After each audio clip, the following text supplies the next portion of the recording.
This meeting of the Senate Judiciary Committee will come to order. Last week, the members of the committee traveled back home for Memorial Day. It was an opportunity to meet with constituents and learn more about their concerns.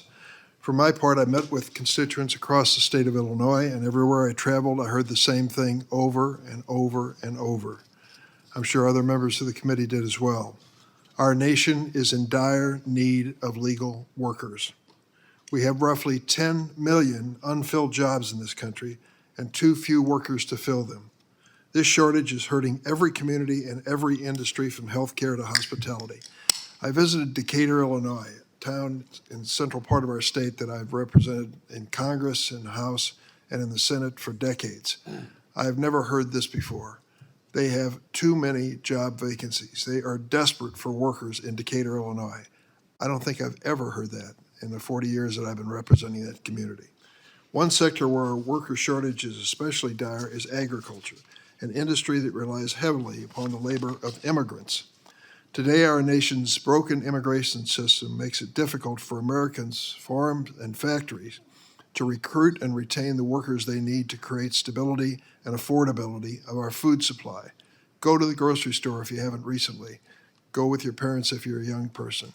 Let them tell you the story of what things used to cost just a few months ago and what they cost today. Part of the problem is the supply chain itself and the people who are an integral part of it. So we're going to start this morning's hearing by looking at a video on the essential, dangerous, and often invisible work that farm workers perform every day and how our immigration system is failing.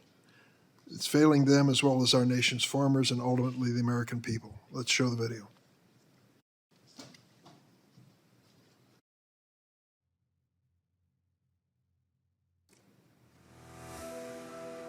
Farm laborers are so critical to our actual life on a daily basis. I mean, they're picking the food that's on your dinner table.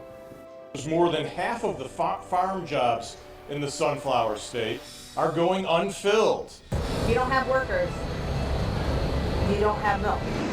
We've been in a workforce shortage for a number of years now. No longer be in denial that undocumented workers are the backbone and the workforce in agriculture in the United States.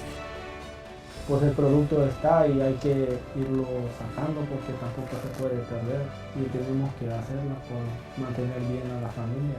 They don't have no idea what migrant workers are. They don't know the sacrifice we do, that we leave our family back for half of the year. And that dynamic, when you have workers who are coming here looking to make a higher wage than they would make in their home countries, and many times they've been forced to pay recruitment fees that are illegal or pay breach fees that keep them in their jobs. So they're uncomfortable with complaining about an employer that may be violating their rights. Violations were found to be prevalent. The Department of Labor in 2019 documenting about 12,000 violations by employers across the country under the H-2A visa program. And people don't know that these people pay into our system. The only difference is that they do not get any of the benefits. They don't get Social Security, they don't get Medicare, Medicaid. Even though these workers were called essential by the federal government through the pandemic, there's still not been meaningful change for them.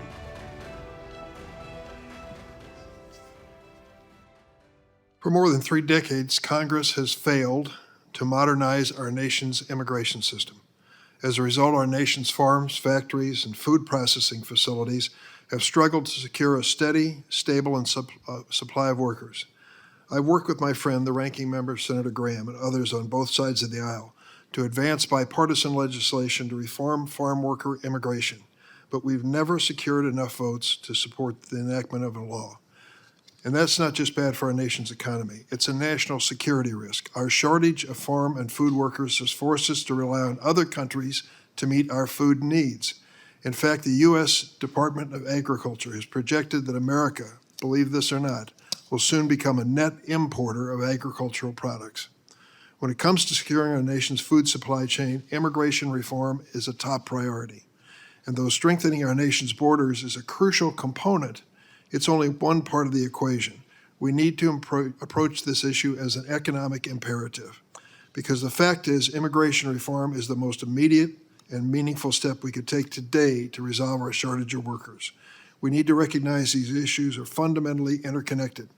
Many immigrants who cross the border end up working in the fields because of unmet demand for farm workers. Immigration reform would help reduce unauthorized immigration by legalizing this labor migration. But it seems that some, in states like Arkansas, would prefer to address the shortage by rolling back child labor laws. This is not a solution. This is a shame. Immigrants already account for more than 60% of all farm workers in our country. Most of them are undocumented. Let's put the facts on the table. What would happen to America's farm operations if we deported these workers? Well, let me tell you about a farmer named Shay Myers, testified before our committee 2 years ago during our last hearing on the importance of immigrant farm workers. Shay shared with us that his asparagus farm lost an entire season's worth of profit because 36 H-2A workers were delayed at the border, and they couldn't find domestic workers to replace them. He noted, and I quote, "It's not safe because if we can't get workers, we can't harvest our crops. If we can't harvest our crops, we can't feed you." Shay is one of the millions of Americans, farmers, and business owners who understand our economy depends on the labor of immigrants.